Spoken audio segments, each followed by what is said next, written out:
I'm sharing that secret workflow. Let's start by making the voice sound full and consistent. Select your entire audio track. You can do this by pressing Ctrl+A. Now, go to the Effects menu, find Amplitude and Compression, and click on Multiband Compressor.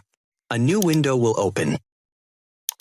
What if I told you there's a simple effects chain that can make almost any text-to-speech voice sound more human?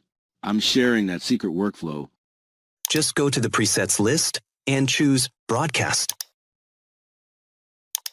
What if I told you there's a simple effects chain that can make almost any text-to-speech voice sound more human?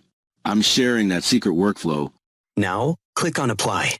Instantly, your voice will sound more powerful and balanced like a radio host.